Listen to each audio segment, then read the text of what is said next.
à toutes et à tous, bienvenue sur le canal Delta 7. Aujourd'hui nous sommes avec Guillaume Limousin pour faire cette dernière émission autour de la mémoire.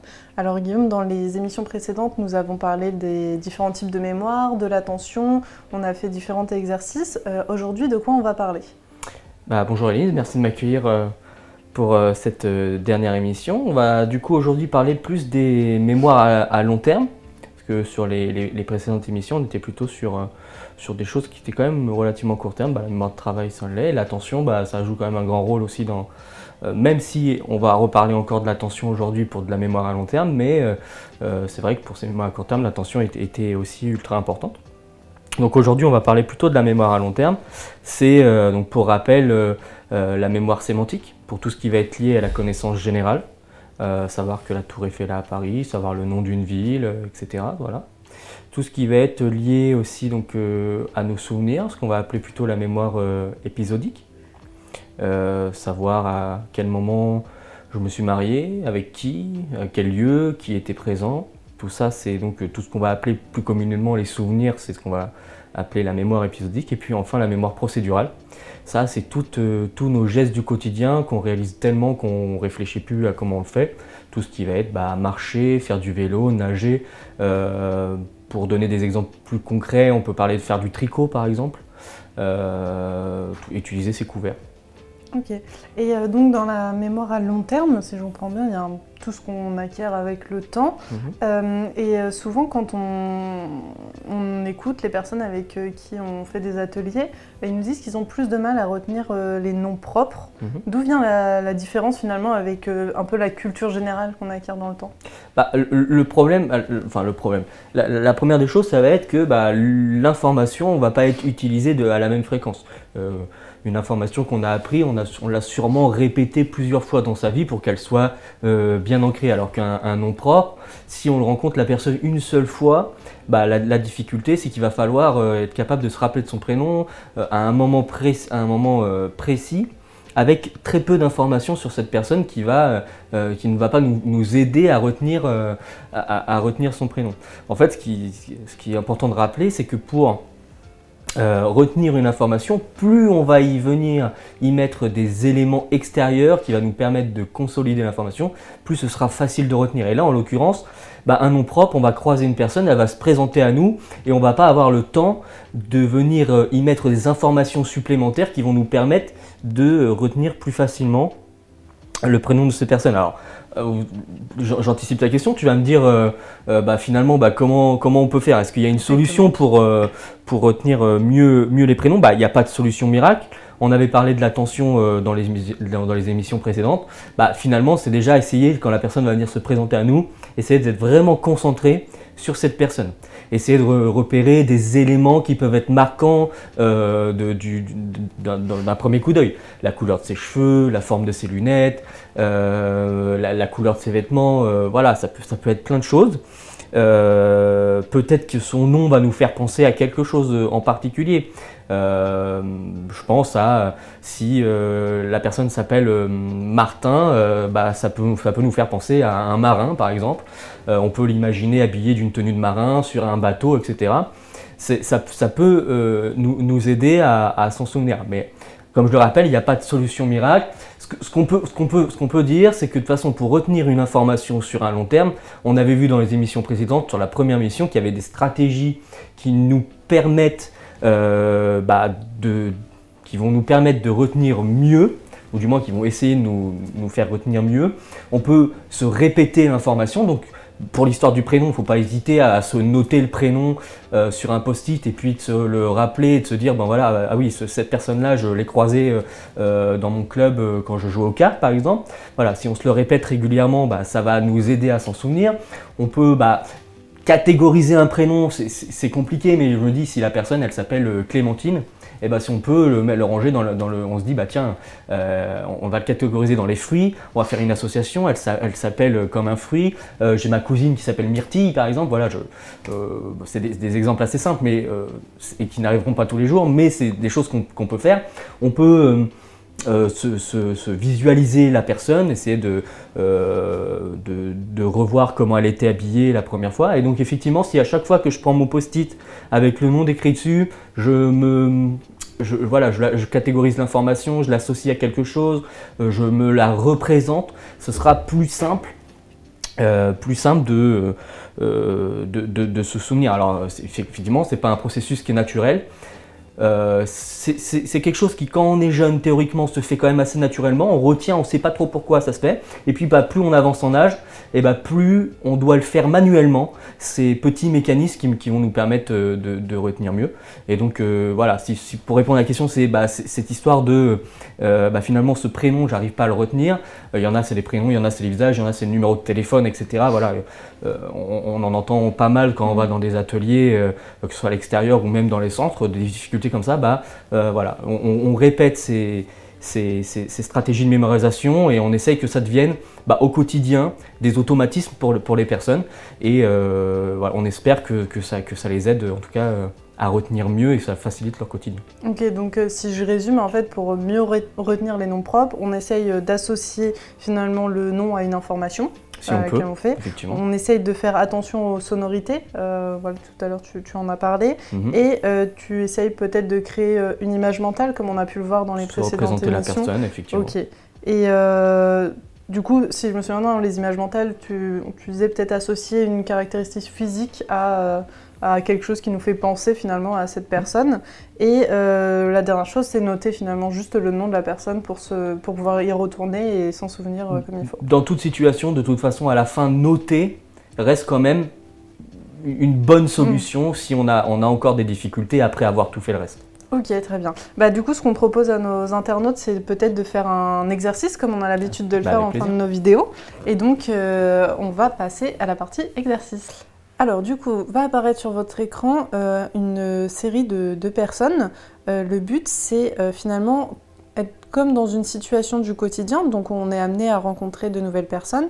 Et cet exercice, c'est pour que vous puissiez mettre en place les stratégies de mémorisation qu'on a pu voir durant les émissions pour mémoriser un nouveau nom. Donc le but ici, ça va être de regarder l'image, essayer de se souvenir du nom et du métier de la personne et une fois que l'image est enlevée, d'essayer de restituer ces informations. Attention quand même, il va falloir se souvenir au fur et à mesure que les images passent des noms et des métiers des précédentes personnes que vous aurez vues parce qu'on du coup on vous demandera à la fin de l'émission de restituer l'ensemble des informations et ça permettra de tester finalement la mémoire à long terme.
Par exemple, dans cet exercice, on remarque que M. Roussel a la barbe rousse, qu'on peut associer avec son nom Roussel, ou alors qu'il porte des lunettes. Et avec ses vêtements, il a un air très sérieux qu'on peut associer à une image d'inspecteur. On peut aussi se créer une image mentale en se représentant M. Roussel avec des loupes à la place des lunettes en train de chercher la moindre poussière. Alors pour ce deuxième exercice, va apparaître dans votre écran des drapeaux et le but c'est de reconnaître finalement le drapeau et de se rappeler la capitale qui est associée au pays.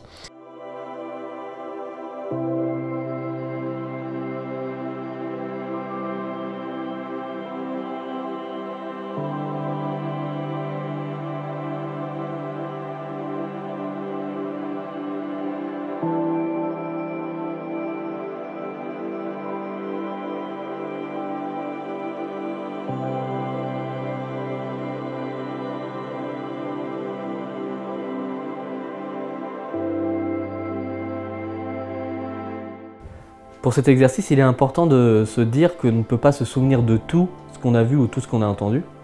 On retient plus facilement pour nous, ce qui avait de l'intérêt, ce qui nous a motivés, ce qu'on aimait faire, nos passions, et puis tout ce qui était lié forcément à une émotion particulière, qu'elle soit positive ou négative. Pour cet exercice, il est important de souligner qu'il est normal qu'on ne se souvienne pas de tout ce qu'on a vu ou tout ce qu'on a entendu. On va particulièrement retenir les choses qui nous ont motivés ou avaient un intérêt pour nous, ou alors qui nous ont procuré des émotions particulières, qu'elles soient positives ou négatives.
Alors, dans ce troisième exercice, vous avez d'un côté une colonne d'événements et d'un côté une colonne avec des années. Et l'objectif est d'associer chaque événement à l'année correspondante en essayant de se souvenir de quand a eu lieu chaque événement cité. On vous rappelle bien évidemment que vous ne pouvez pas tout savoir et que ce n'est pas grave si vous n'arrivez pas à faire l'entièreté de l'exercice.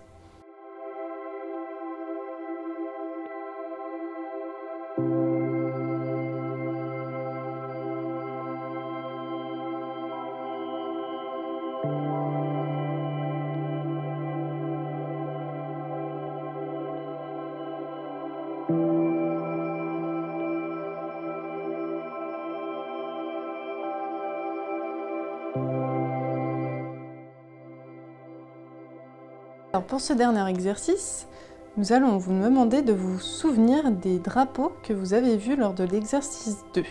Et parmi eux, de dire lequel ne faisait pas partie de l'ensemble des drapeaux mentionnés à l'exercice 2.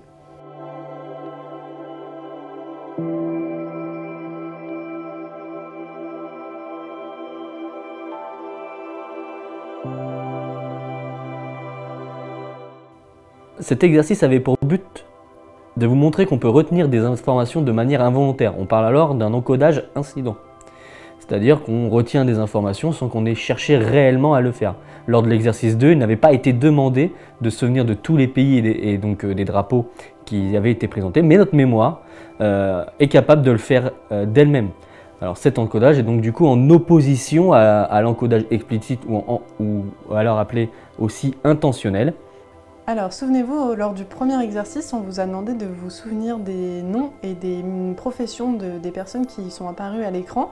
Essayez de les noter sur une feuille et de ressortir toutes les informations que vous avez pu assimiler lors de ce premier exercice.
Merci à tous d'avoir suivi avec nous cette émission.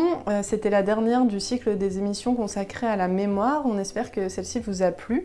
Si toutefois vous avez des questions, vous pouvez nous envoyer un mail à formation.tablette@delta7.org.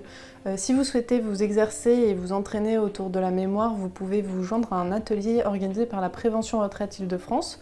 Pour cela, vous vous rendez sur le site www.prif.org et vous aurez accès à tous les lieux des prochains ateliers mémoire. Merci à tous d'avoir participé et nous vous souhaitons une bonne journée.